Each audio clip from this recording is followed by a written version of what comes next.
సంఖ్యాకాండము 11వ అధ్యాయము. జనులు ఆయాసమును గూర్చి సణుగుచుండగా అది యెహోవాకు వినబడెను. యెహోవా దాని వినినప్పుడు ఆయన కోపము రగులుకొనెను. యెహోవా అగ్ని వారిలో రగులుకొని ఆ పాళెములో ఒక కొనను దహింపసాగెను. జనులు మోషేకు మొరపెట్టగా మోషే యెహోవాను వేడుకొనినప్పుడు ఆ అగ్ని చల్లారెను. యెహోవా అగ్ని వారిలో రగులుకొనినందున ఆ చోటికి తబేరా అను పేరు పెట్టబడెను. వారి మధ్యనున్న మిశ్రిత జనము మాంసాపేక్ష అధికముగా కనపరచగా ఇశ్రాయేలును మరలా ఏడ్చి, మాకెవరు మాంసము పెట్టెదరు? ఐగుప్తులో మేము ఉచితముగా తినిన చేపలను, కీరకాయలను, దోసకాయలను, కోరాకులను, ఉల్లిపాయలను, తెల్లగడ్డలను జ్ఞాపకమునకు వచ్చుచున్నవి. ఇప్పుడు మా ప్రాణము సొమ్మసిల్లెను.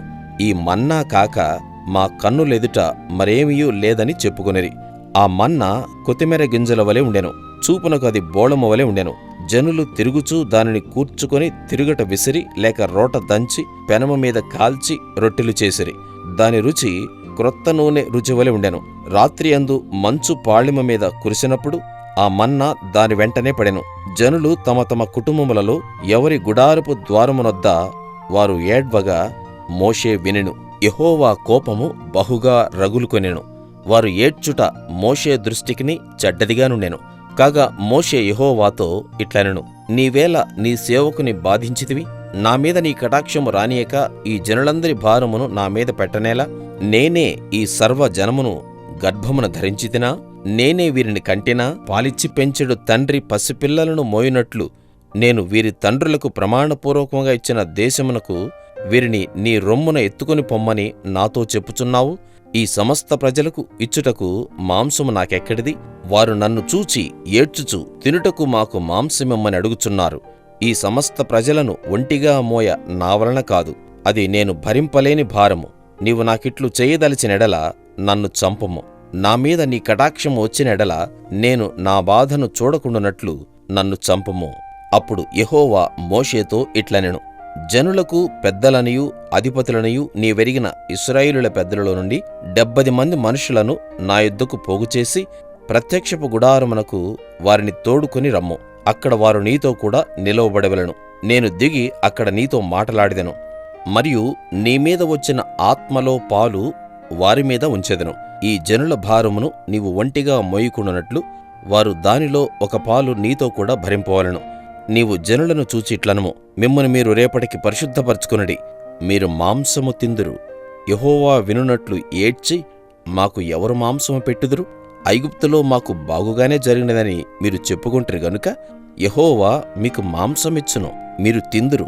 1 దినము కాదు, 2 దినములు కాదు, 5 దినములు కాదు, 10 దినములు కాదు, 20 దినములు కాదు, 1 నెల దినముల వరకు, అనగా అది మీ నాసికారంధ్రములో నుండి వచ్చి మీకు అసహ్యము పుట్టు వరకు దానిని తిందురు.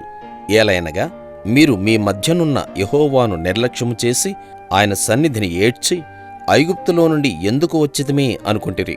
అందుకు మోషే, నేను ఈ జనుల మధ్య ఉన్నాను. వారు 6 లక్షల పాదచారులు.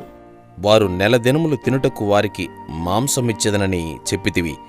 వారు తృప్తిగా తినునట్లు వారి నిమిత్తము గొర్రెలను పశువులను చంపవలెనా? వారు తృప్తిగా తినునట్లు సముద్రపు చేపలన్నీయు వారి నిమిత్తము కూర్చవలెనా అనెను.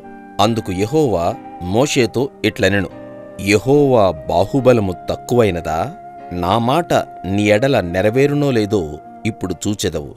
మోషే బయటికి వచ్చి యెహోవా మాటలను జనులతో చెప్పి జనుల పెద్దలలో నుండి 70 మంది మనుషులను పోగుచేసి గుడారము చుట్టూ వారిని నిలవబెట్టగా యెహోవా మేఘములో దిగి అతనితో మాటలాడి అతని మీద వచ్చిన ఆత్మలో పాలు ఆ 70 మంది పెద్దల మీద ఉంచెను.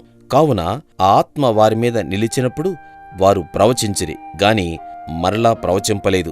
ఆ మనుషులలో 2 పాళెములో నిలిచి ఉండిరి. వారిలో ఒకని పేరు ఎల్దాదు, రెండోవాని పేరు మేదాదు. వారి మీదను ఆత్మ నిలిచియుండెను. వారు వ్రాయబడిన వారిలోనూ ఉండియు వారు గుడారమునకు వెళ్ళక తమ పాళెములోనే ప్రవచించిరి. అప్పుడు ఒక యవనుడు మోషే యొద్దకు పరిగెత్తి వచ్చి, ఎల్దాదు మేదాదులు పాళెములో ప్రవచించుచున్నారు అని చెప్పగా, మోషే ఏర్పరచుకొనిన వారిలో నూను కుమారుడును మోషేకు పరిచారకుడునైన యెహోషువ, మోషే, నా ప్రభువా, వారిని నిషేధింపుమని చెప్పాను. అందుకు మోషే, నా నిమిత్తము నీకు రోషము వచ్చెనా? యెహోవా ప్రజలందరూ ప్రవక్తలగునట్లు యెహోవా తన ఆత్మను వారి మీద ఉంచునుగాక అని అతనితో అనెను. అప్పుడు మోషేయు ఇశ్రాయేలీయుల పెద్దలను పాళెములోనికి వెళ్ళిరి.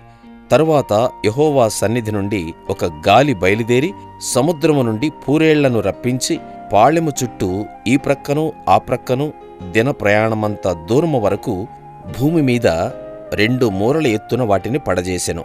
కావున జనులు ఆ దినమంతయు ఆ రాత్రి అంతయు మరుసటి దినమంతయు లేచి ఆ పూరేళ్లను కూర్చుకొనుచుండిరి. తక్కువ కూర్చుకొనినవాడు 100 తూములను కూర్చుకొనెను. తరువాత వారు తమ కొరకు పాళెము చుట్టూ వాటిని పరచిరి. ఆ మాంసము ఇంకా వారి పండ్ల సందున ఉండగానే అది నమలక మునిపే యెహోవా కోపము జనుల మీద రగులుకొనెను. యెహోవా తెగులు చేత వారిని బహుగా బాధించెను. మాంసాపేక్షగల వారిని జనులు అక్కడ పాతిపెట్టినందున ఆ స్థలమునకు కిబ్రోతు హత్తావా అను పేరు పెట్టబడెను. జనులు కిబ్రోతు హత్తావా నుండి హజేరోతుకు ప్రయాణమైపోయి హజేరోతులో దిగిరి.